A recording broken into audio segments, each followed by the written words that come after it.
आज आम्ही एक सपान हिरीच्या पडतीचा बार कापत होतो.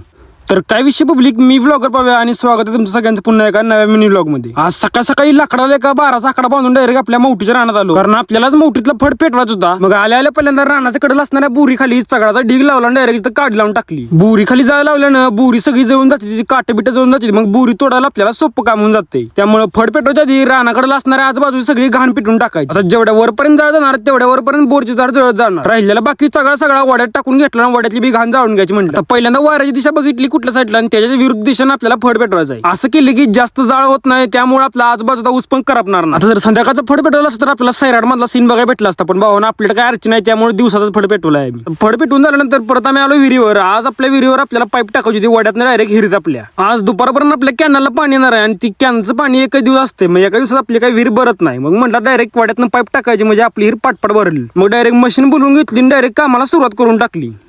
मशीनीनं चर मारल्यानंतर डायरेक्ट आपल्या पडदीला होल पाडून घेतला. पहिल्यांदा पडदीच्या बारामुळे पाईप जात नव्हती, त्यामुळे दोन्हीतला एक बार कापून घेतला. आता 6 इंची पाईप आणि त्याला लागणाऱ्या बाकीच्या जाळ्या आणि बाकीच्या वस्तू सगळ्या आम्ही काल जाऊन ठेवलेल्या, त्यामुळे खड्डा खांडला की डायरेक्ट पाईप टाकून घेतली आतमध्ये मुजवायला सुरुवात केली, कारण थोड्याच वेळात पाणी येणार होतं. आता कॅनलचा आउटलेट एका तलावात सोडलं आणि त्या तलाव भरल्यानंतर मग पाणी आपल्या वाड्याकडे जाणार आहे. आणि बरोबर तलाव भरायच्या आधी 5-10 मिनिटापूर्वी आपलं काम झालेलं सगळं. आणि शेवटी आता पाणी तलावाचं खाली वाड्याला उतरायला लागले. आता बघूया आपल्या हिरीत पाणी पडतंय का नाही.